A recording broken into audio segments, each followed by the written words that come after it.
할렐루야. 한 주간 동안 평안했습니까? 아무 예고도 없이 찾아온 불청객 코로나19의 긴 터널의 끝이 이제 보이고 있습니다.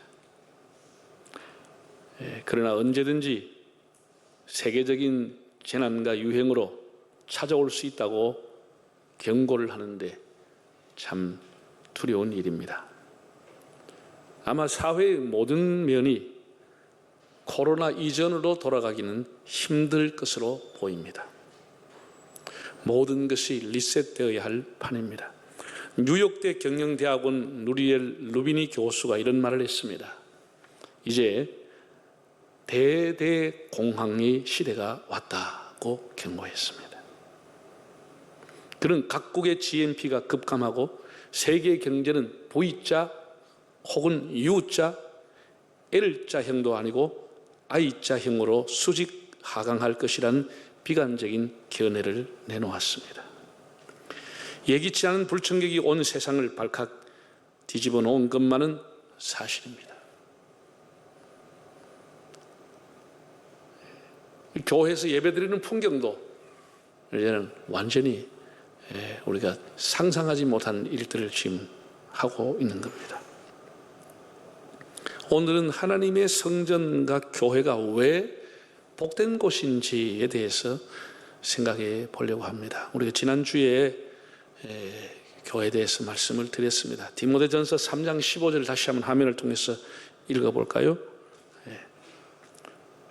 만일 내가 지체하면 너로 하여금 하나님의 집에서 어떻게 행하여야 할지를 알게 하려 하나님이 이 집은 살아계신 하나님의 교회요 진리의 기둥과 터니라고 했습니다. 이 교회에 대한 정의를 바울이 너무나 명확하고 그리고 정확하게 해놓았습니다. 교회를 가리켜서 그는 하나님의 집이라고 했습니다. 집. 하나님을 가장으로 모시는 그리고 그 식솔과 그 자녀가 중심이 되어 있는 하나님의 집이다. 하나님이 아버지가 되시는 집이라고 했습니다. 그럼에도 불구하고 이 집은 세계에 있는 모든 하나님의 집은 하나님의 교회라고 하는 것입니다. 그 소유격이 하나님이라고 하시는 분이 하나님이라고 하는 분이 주인이 되시는 그런 하나님의 공교회라고 말했습니다. 그리고 진리의 기둥과 진리의 터라고 했습니다. 진리는 예수님이 진리인 겁니다. 예수님의 신앙 고백 위에 예수님이 주님이요 구세주라고 하는 신앙의 고백 위에 교회가 세워지는 것이다. 그 터 위에 교회가 있는 것이다. 이렇게 말씀을 했습니다. 성전의 그 의라고 할까요? 그 소중함이라고 하는 것은 하나님께서 모세를 통해서 이렇게 말씀을 했습니다. 모세가 이제 양을 치다가 불 붙는 가시떨기에서 하나님의 음성을 듣게 됩니다. 그때 하나님께서 모세에게 준 사명인데 내 백성을 인도하라. 단순히 그렇게 하나님 말씀한 것이 아니고 출애굽기 3장 12절을 보면은 네가 이 백성을 인도한 이후에 애굽에서 인도한 이후에 너희들이 나를 섬기게 될 것이다. 단순히 출애굽이 목적이 아니고 진짜 목적은 하나님을 섬기는 백성을 만들기 위해서 그들을 떼내어서 택해서 데리고 나오신다고 말씀을 했습니다. 이게 출애굽의 목적입니다. 하나님을 섬기는 백성들을 만들기 위해서 그들을 출애굽을 시키는 겁니다. 그래서 하나님이 시내산에서 율법과 함께 성막 설계도를 주셨는데 출애굽기 26장 이하를 보면은 성전 안에 성막 안에 성소와 지성소를 구별해서 짓게 했습니다. 그리고 그 성막을 봉헌할 때 하나님의 영광이 성막에 빽빽한 구름으로 충만하게 덮었다. 출애굽기 40장에 봉헌식에 대한 내용이 나옵니다. 그래서 이때까지는 이제 광야 생활하면서 늘 이동식으로 광야 이동할 때마다 성막을 접었다 폈다 하면서 하나님을 예배하고 하나님을 찬미했습니다. 그러다가 주전 959년에 솔로몬 시대 때에 하나님의 성전을 짓게 됩니다. 열왕기상 9장 3절에 보면 그 성전을 지었을 때 하나님의 영광이 임하면서 하나님이 솔로몬과 이스라엘 백성에게 주신 말씀이 기록되어 있습니다. 하나님이 뭐라고 하셨냐? 열왕기상 9장 3절을 한번 읽어보겠습니다. 여호와께서 그에게 이르시되 네 기도와 네가 내 앞에서 간구한 바를 내가 들었은즉 나는 네가 건축한 이 성전을 거룩하게 구별하여 내 이름을 영원히 그곳에 두며 내 눈길과 내 마음이 항상 거기에 있으리니. 네. 솔로몬과 온 백성이 정성을 다해서 마음을 다해서 하나님 앞에 성전을 지었고 봉헌식을 할 때 하나님 하신 말씀입니다. 내가 너의 간구를 들었다. 내 눈길과 내 마음이 항상 이곳에 있을 것이다. 내가 이 전을 구별한다. 하나님이 이렇게 말씀을 했습니다. 그래서 시편 11편 4절을 보면 여호와께서는 그의 성전에 계시고 라고 했고, 또 시편 132편 13절에 보면 여호와께서 시온을 택하여 자기 거처로 삼으시고, 하나님이 거처로 삼았다는 겁니다. 하박국 2장 20절을 보아도 오직 여호와는 그 성전에 계시니 온천하는 그 앞에 잠잠할지니라. 하나님이 거룩하게 구별된 처소인 성전에 계시고 라고 하는 기절이 곳곳에 나와 있습니다. 즉 하나님의 성전은 하나님이 좌정하시고 하나님이 거처를 삼아 자정하시고 하나님의 영광이 항상 머물러 있고 하나님의 눈과 마음이 있는 구별된 처소임을 알게 됩니다. 오늘 이제 본문에 보면 다윗이 하나님의 뜰에 대해서 이렇게 이야기를 합니다. 자, 본문 4절을 한번 다시 읽어볼까요? 4절입니다. 주께서 택하시고 가까이 오게 하사 주의 뜰에 살게 하신 사람은 복이 있나이다. 우리가 주의 집 곧 주의 성전의 아름다움으로 만족하리이다. 하나님이 택하시고 가까이 오게 하사 주의 뜰에 거하게 하신 사람이 복된 사람이다. 주의 뜰에 머물게 된 사람들, 주의 뜰 안에 살게 된 사람이 복된 사람이라고 말했습니다. 이게 뜰이라고 하는 것은 히브리어로 하체르라고 하는 단어인데, 담으로 둘러싸여 있는 마당, 담장에 둘러싸여 있는 마을, 이걸 뜰이라고 불렀습니다. 우리가 뜰이라고 해서 성전과 전혀 상관이 없는 게 아닙니다. 우리가 성경에 보면 뜰도 다 성전의 일부분이었음을 알게 됩니다. 레위기서 같은 데 보면은 번제문에 각을 뜨는 장소가 주의 뜰이었습니다. 제사장들이 제사를 드린 이후에 음식을 먹는 장소, 그 거룩한 음식을 먹는 장소도 주의 뜰에서 먹게 했습니다. 백성들이 서서 기도하고 백성들이 서서 찬양을 하는 것도 주의 뜰이었다, 이렇게 나와 있습니다. 시편 135편 5절을 보면 하나님의 뜰에 서 있는 너희여 여호와를 찬송하라. 그냥 뜰이 하나님의 성전과 전혀 상관이 없는 것이 아니고 주의 뜰이라고 하는 것도 하나님의 성전의 일부분이라고 하는 것, 은혜의 보좌라고 하는 것을 알게 됩니다. 한번 따라합시다. 뜰은, 주의 뜰은 성전이요 은혜의 보좌요 거룩한 처소입니다. 성전과 전혀 상관이 없는 것이 아니고 성전의 일부분이고 거룩한 처소고 하나님 앞에 나아가는 은혜의 보좌였습니다. 이런 것을 배경으로 이제 다윗의 시편 65편을 보면은 성전 뜰에 서 있는 자, 성전 뜰에 머무는 자가 얼마나 복된 자임을 알게 됩니다. 그럼 뜰에서 뭘 하느냐? 성전은 다시 말해서 뭘 하는 곳이냐? 이런 생각도 함께 하게 됩니다. 주의 뜰에서 뭘 하느냐? 첫째, 주의 뜰에서는 찬송을 합니다. 1절을 보면 하나님이여 찬송이 시온에서 주를 기다리나이다. 찬송이 시온에서 뜰에서 주님을 기다리나이다, 이렇게 고백하고 있습니다. 물론 우리가 찬송이라고 하는 것은 혼자서도 얼마든지 부를 수 있습니다. 장소 가리지 않습니다. 집 안에서든지 차 안에서든지 산에서든지 운동장에서든지 걷기를 하면서도 얼마든지 찬송을 할 수가 있습니다. 그러나 찬송의 감격은 한 장소에 많은 성도들이 함께 모여서 한 분 하나님을 한 곡조로 찬양할 때 그 장엄함, 그 감격함은 이루 표현하기가 어렵습니다. 주의 뜰에서 뭐 하는 곳이냐? 하나님을 찬송하는 곳이다. 칼빈은 하나님의 백성으로서 필연적인 일은 찬송하는 일이라고 했습니다. 이사야 43장 21절에도 보면 이 백성은 내가 나를 위하여 지었나니 나의 찬송을 부르게 하려 함이니라고 했습니다.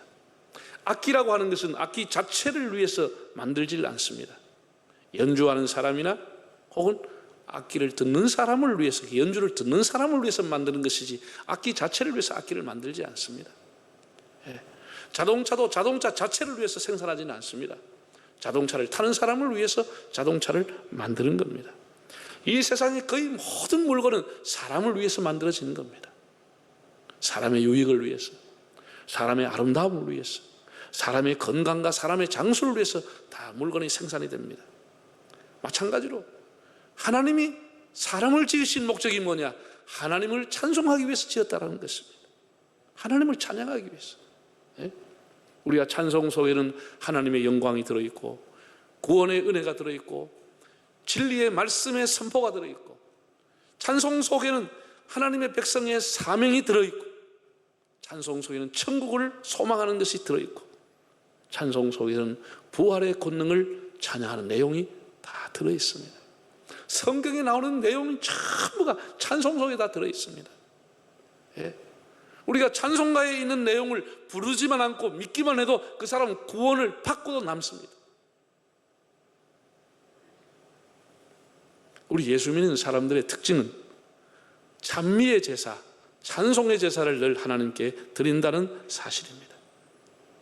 이 찬송은 뭐 80%, 90%가 하나님께 영광이 아니고 100% 하나님께 다 올라가는 것이 찬양이라고 하는 것입니다. 100% 올라가는 것.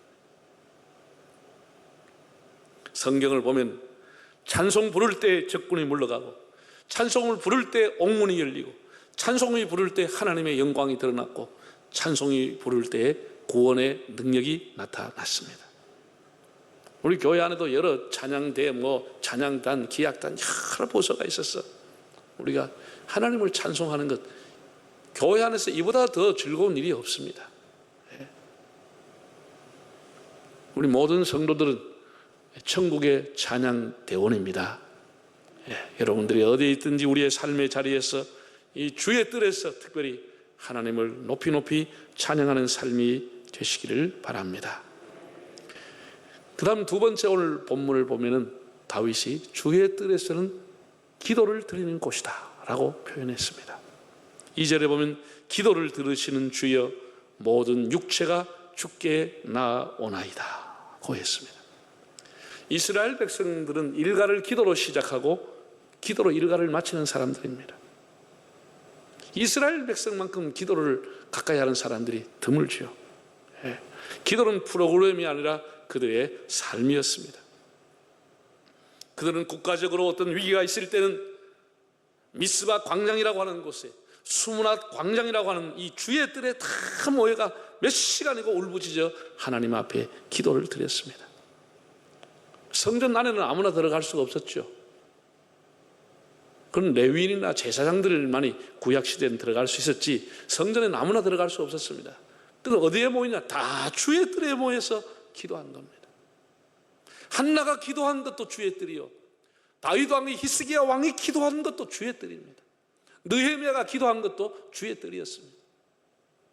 그들은 레위인 지파가 아니었기 때문에 성전 안에 들어가지 못했습니다. 다 왕이지만 주의 뜰에 나와서 손을 들고 하나님 앞에 찬양과 기도를 드렸던 것입니다. 그래서 하나님이 내 눈과 내 마음이 항상 여기에 있으리라 이렇게 말씀을 한 겁니다. 만민이 기도하는 곳, 가부가 울부짖어 기도하던 곳, 세리가 가슴을 치며 애통해하던 것도 다 하나님의 뜰입니다. 모든 육체가 주께 나아오나이다 고 했습니다. 사랑하는 여러분, 여러분들이 주의 뜰에 나와서 기도의 향기를 하나님 앞에 올리시기를 바랍니다. 기도는 이론도 아니고 기도는 이벤트가 아닙니다. 기도는 습관이요, 삶이요 우리의 체험인 겁니다. 우리 신앙은 바로 기도인 겁니다. 우리 새벽이든 낮이든 밤이든 교회든지 집이든지 기도 시간은 절대 시간의 낭비가 아니고 공수표가 아닙니다. 우리 교회 역사가 이어가는 것은 기도하는 사람 때문에 교회 역사가 이어가게 되는 겁니다.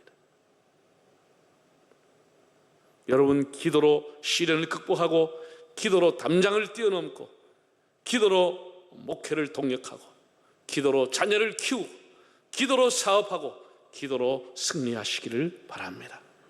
한번 다 손들고 한번 따라하겠습니다. 평생 기도, 평생 축복. 할렐루야. 평생 기도하면 평생 하나님이 따라다닙니다. 하나님 따라오는 겁니다.